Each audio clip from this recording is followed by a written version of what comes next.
Hey everyone, SweetJohnnyCage here, back with another guide for Elden Ring Shadow of the Erdtree. This time I'm going to show you how to find and defeat Metyr, Mother of Fingers.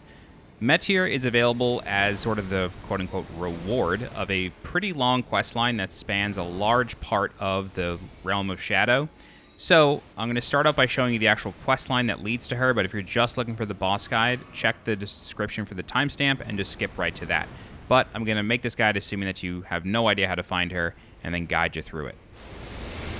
We're going to begin our adventure at the Morth Ruins, sort of smack dab in the center of the map. To get to Morth Ruins, from the start of the game, it's fairly easy. So the start of the game is this side of Grace here, Graveside Plain. You're going to follow this road north. You're going to get to this fork in the road at the three-path cross near Miquella's Cross. You're going to cross this bridge, which is the Ellac Great Bridge, and then you're going to get to the castle front side of Grace, just in front of Castle Ensis. This technically can be skipped, however, that's kind of a crazy route, so we're going to assume that you do Castle Ensis. You're going to end up on the other side of the castle in Scaduview near the High Road Cross, and then you're going to follow this road north to the fork, and then southeast at the fork to the Morth Ruins. Our mission is to go through Morth Ruins, which is just this small village that was sort of exploded. There's a cave to go down into, and then we're going to come up the other side in Bonnie Village, which is a pretty twisted place. Bonnie Village is important because there is an emote on a corpse right around here, so I'm going to place a marker here. Once you grab that emote, you want to follow this path across these bridges, follow this road to the north and then west, and then eventually it will fork, and then you want to follow it south, and you will end up at the Cathedral of Manus, Metyr. There's an NPC in the Cathedral, and his name is Emir. Emir is the NPC that you want to do everything with. His questline's already done for me, so he's not going to be there. However, I will show you, you just want to keep talking to him. You just want to keep talking to him, and then he will give you the items you need for the quest. You do the quest, you come back, talk to him again. He gives you the next part. You go, you do that, you come back, he gives you the final part, and then you can fight the boss. So I will show you the quest, but he's going to be gone, so it's going to be a little different. But anyway, that's the mission. Get to Cathedral of Manus Metyr, and I'm going to show you the path now, starting at Morth Ruins.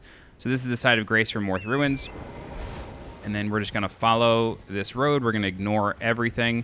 There are those sort of karate guys, the ascetics here. They are pretty tough, so just be careful. There's one or two of them lurking around. But you want to come over here, and then you're going to pop off Torrent, and then we're going to jump down here. Okay, come over here, and then there's going to be a cave right here. There's going to be dogs. You can just run away from them or kill them, up to you. So if you need, pop on a lantern or take out a torch, and then we're going to come down here, and then come down here. Be careful of these enemies, but we're just going to turn around, and we're going to keep falling. Go into this balcony, fall again, and then there's going to be a cave just up these stairs here. And then this is going to lead to a really deep cave with a big ladder. So I'm actually just going to warp to the top of this ladder, but there's a side of Grace at the top of the ladder. And now our next mission is to get that emote. The emote is very, very important. So where you pop out is going to be this well right here. This is the top of the ladder. And the side of Grace is right here. So to get this emote, we're going to go to our marker, which is northeast. Right here, there is a ravine that you got to jump over. If you fall into the ravine, it's not the end of the world. Just follow it to the end, and then you'll come out and then come back over here.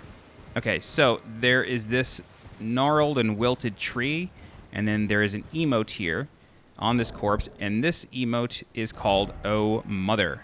Oh Mother is very important because it unlocks another area of the game. Okay, so when you get that emote, go ahead and go back into Bonnie Village, cross the two bridges, follow this path. There is a furnace golem guarding the path. You can try to run away from it, but you can also kill it using fire pots by taking a spirit spring up to a ledge and dumping fire pots into it. But eventually, you will come to the Cathedral of Manus Metyr. Within the Cathedral of Manus Metyr, there is an NPC named Emir. And Emir is the person that you need to speak to. So Emir will be sitting on this throne right here. You'll see the sanctuary icon pop up. That means that you can't attack while here. And Emir will be on this throne. If you speak to him a bunch and agree to do what he wants, he will give you a map. Oops, let me go the other way. He will give you a map of ruins. So he gives you the ruins map, and then if we look at it, it shows us the general direction, or the general sort of area of our first ruin. So we now need to find a ruin that looks like this, and luckily I got here kind of late, so I had already found all of the ruins. But you want to come down here to the Finger Ruins of Rhia. Now, the way to reach this can be a little confusing, but you want to make your way to the Cerulean coast, which is down here. It's this blue area. The Cerulean coast is reached via the Elac River. So the Elac River runs along Graveside Plain. This is the Elac River. You want to get down here, and you'll eventually find a cave, which is the Elac River Cave. And you want to keep following it, and then you'll get spit out right here. And then there's a furnace golem guarding this as well, actually, but you can take that one down normally. And then you are going to follow this path here, and then you're going to get to the Cerulean Coast side of Grace. And then from here, it's a fairly straightforward path. You just want to follow this general direction here. You're going to come out here, and then you are going to get to this beach. This beach, if you look closely, there's actually a path drawn on the map. This is like a sandbar. The water is very shallow. You can just ride in it. And then eventually, when you ride along that sandbar, you're going to come up here to this side of Grace right here, which is the Finger Ruins of Rhia. Then from here, this is just a really long journey, so I'm just going to describe it on the map. Like, the path is literally a straight line. It just takes very long. But from this side of Grace, you want to follow this path here, this finger down. I have this marked right here. If you would like, there is a Remembrance Duplication Mausoleum here. It's not the Jumping Turtle Mausoleums. It's just a bed with a corpse on it, but it does the same thing. But you want to follow from the side of Grace, go down this path, and then you will get to the Finger Ruins of Rhia in the dead center. There will be a bell for you to blow into using the key item that Emir gave you. Blow into that, you'll get a talisman. Come back to the Cathedral, speak with Emir again. So just come back to the Cathedral of Manus, Metyr. Speak with Emir again. He will give you the next ruin map, which is Ruins Map 2nd. So now we need to find a ruin that seems to be coming off the outshoot of like a castle or a keep or something, and is on a little peninsula by itself. And that is where we need the Oh Mother emote. This path is a bit more complicated, so I'm actually going to show you this path manually. So we're going to go back to this fork in the road, to the Church District High Road. And then if you follow this road, you'll come into a castle keep, and then you will end up in the Church District entrance. This is the backside of Shadow Keep. Shadow Keep is a really long legacy dungeon that actually has 2 legacy dungeons in it, which is really cool. When you arrive here, it's going to look a little bit different. It's going to be flooded with water. Now, I have it drained. I'll show you where to drain it, or I'll just tell you like the general direction to go. You don't have to drain it for the purposes of this particular quest line, but you do want to, because there is a remembrance boss here that you want to kill. Okay, so I'm going to show you the path to get where we need to go, and it's the same path to drain the place as well. You just take a right instead of a left. All right, so we're going to run along these rooftops, and this will all be doable with it flooded, so don't worry. Come over here to this window and then jump over. Come onto this wall here. I'm actually going to turn on my lamp because it's getting a little dark. Jump up here. There will be exploding zombies. You don't really have to worry about them. Come over here, and then there will be a... I forget their name. Mesmer Monk dude. He's going to be up here. I'm going to try to kill him. Yeah, these guys are really annoying. Just because they back up and then do the fireball attack. Luckily that went over me. Okay, got him. Great. Cool. He's really annoying, and normally I just run past every enemy in these guides, but you need to make a really precarious jump, and if he's chasing you or if he's got a fireball going, it can be... you can get hit by the fireball in midair and just die. So do that jump, come up here, and then be very careful when approaching this top section of the roof because it is bombed out. But we want to fall right here onto this rafter. There will be an item on that rafter over there. There's a couple of ways to do that. You could just go down here and then go up the rafter on the right and get it. But you want to jump down here. And if you're curious how to unlock this door over here, very quickly, there's an NPC who will invade you here in Bellurat. I think it's like right here around. He invades you there, you kill him, and then he will invade you again in the Church of the Crusade. After you kill him the second time, he will drop the key that opens that door, and then you will find him in that room. Okay, but for our purposes, we're going to continue going through here. We have another monk guy. I'm going to run past him. And to drain this place, you want to go through here and then follow that path. However, for our purposes, we're going this way. So we're taking a left instead of a right. And then there will be an elevator here, and we're going to take this elevator all the way up. And if you've been wondering, hey, in the specimen storehouse, there's a bunch of floors that I can't reach. There seems to be items and enemies that I can't reach. Now you can. This elevator brings us back to the specimen storehouse. It's a very big elevator. It'll take a couple seconds, but it brings you back to the specimen storehouse, and then you can explore the rest of the place. Now, the specimen storehouse does have a second boss. However, that is not the boss that we need to kill. We don't actually need to kill any bosses to do this. But we come back to the specimen storehouse, and then we're going to take a left, and then there's going to be a site of grace right here. So I'm going to rest at it just in case I die. I'll obviously cut out the death, but I'll rest here just in case.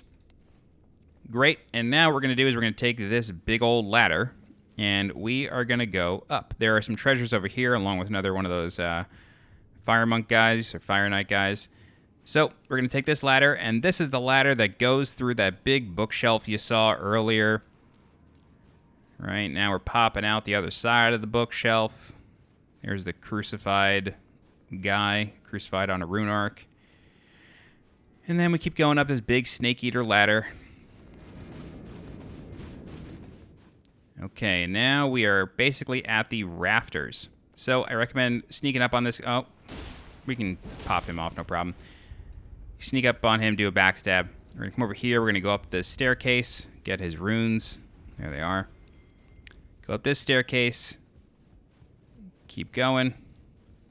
And then there will be some items over here that you can grab. Don't forget about those. But our actual destination is to pop out this wall here. So we're going to keep following this wooden path. And then we come to yet another site of grace. And once here, there will be an elevator waiting for us. And now it's time to have some fun on the rafters. There's quite a lot of treasure up here, as well as a couple of different ways to go. However, for the purposes of this quest, I'm going to show you the most direct route. So we're going to come over here, and then we're going to ignore that bat, but having a bow or something is super helpful. Or a weapon art that can deal with them. Come up this ladder, and then, yeah, this guy's not going to leave us alone. Great, he's dead. Cool. So once up that ladder, we're going to come over here. We're going to cross this diagonal here, and then we're going to drop onto this bat. Cool. And then we're going to jump over here. Great. And then you're supposed to like take that ladder down right there, but you could actually just fall. It's no big deal. It also makes it so you deal with less bats. But you want to come out here, back outside, and then there's going to be another elevator for you. This is going to bring you down to another wooden platform.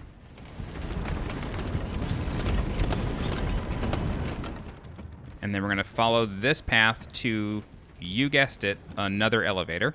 However, for that particular elevator, I'm just going to warp. So this door does not open. This door actually exists on the other side, but it doesn't open from either side. It's weird. But basically, just take this elevator down, and then you're going to go right in front of the Shadowkeep back gate side of grace. That's where it's going to spit you out. I'm just skipping the load because it's a very, very long elevator. But that's the elevator right there. It's dark, but that's the elevator. Cool. So there's going to be a boss fog here. This is a boss fight that I have a guide for on my channel. I'll leave a link to that in the description. However, where you want to go is this room right here, and the statue will not have moved. It'll be sort of blocking that passageway. But this hint on the floor says, "Have mercy for the spirited away shamans." And so what you want to do is you want to stand right here, and then you want to use the "Oh Mother" emote that we picked up before, and then you just wait a couple seconds, and then the statue will move.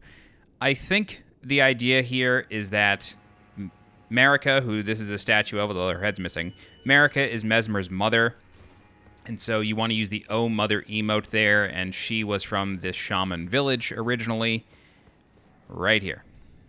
Cool. So this is the Hinterlands, and there is a shaman village. Now, what I will warn you is that there are a couple of tree sentinels wandering here. So you're going to see one of them, like your first time here, is basically right where my helmet's pointing. But then another one is hiding around the corner at that fork in the road. What I recommend doing is going to that fork in the road, aggroing the first one, pulling it back to this area, this sort of ridge line here. You can fight it there, no problem. It's not like a brand new tree sentinel sort of fight. It's the same thing you've always done. Kill that first one and then kill the second one in the open field. It's way easier that way. Okay, so our purpose here in the Hinterland is now we need to get to this finger ruin. This finger ruin, again, it's a straight path. However, it is teeming with creepy crawly hands and those alien dudes. So you got to be very careful while going there. But it is just a straight line.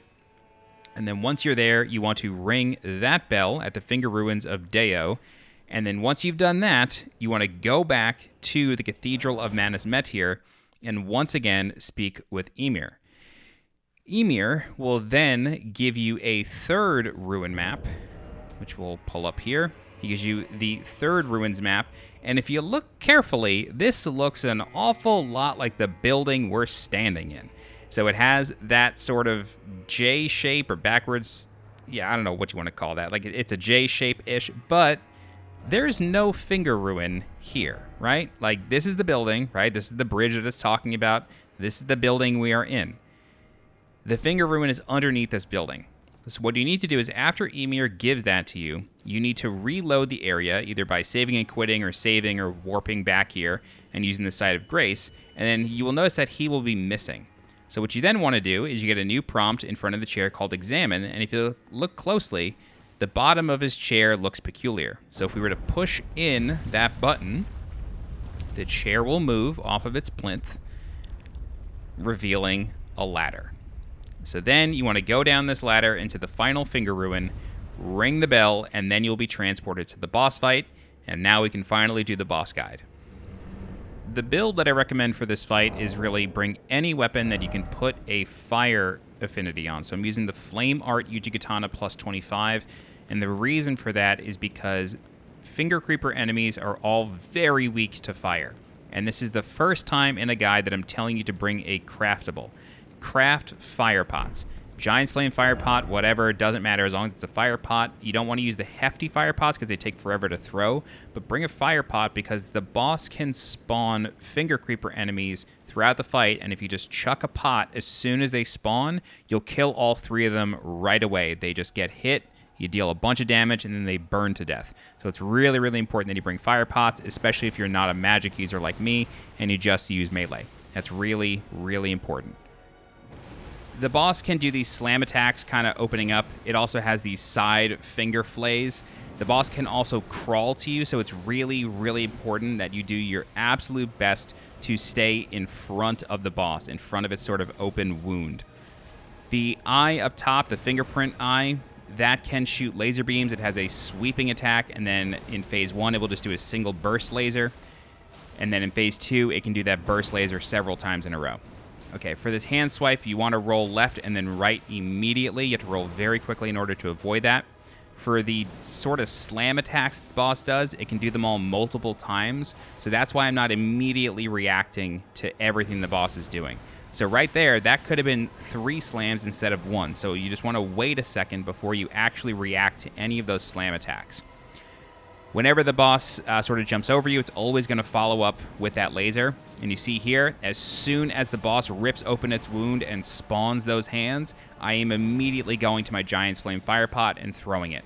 You can really use any fire pot, just don't use a hefty one because they take a long time to throw. Use whatever small one you got and just throw it, and they should burn and die. I'm not using any sort of jar talisman to increase my jar damage, nothing. Just use fire, they will burn away. Okay, so this is a multi-jump. That could have been a third one as well, so that's why I'm always waiting to deal damage. And then around 60% HP, the boss will transition the phase. What I recommend doing there, I didn't exemplify it very well, but you want to try to get out of the explosion but also still face the boss. This way you can block. Once the phase transitions, the boss can do some really crazy thing. Mother will start mothering. So that move right there the spin can be ran away from. This is from a failed attempt, although the boss oddly has the same exact amount of HP. But if you are far enough away from the boss when she starts spinning, you can actually just run to the left and avoid all of it. It's really, really difficult to do, but it is possible. I just wanted to show you that it was possible to dodge that spinning top move. You just got to start kind of far away. That orb explosion attack, I'm going to show it the next time it happens, but the best thing to do there is actually unhook the camera and find a clear path through the orbs.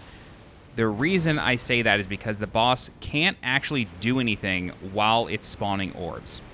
Okay, so for this attack right here, what you want to do is get as close to this whirlwind as possible and then just let the beam go over you. There is a tiny, tiny sliver of space to stand in between.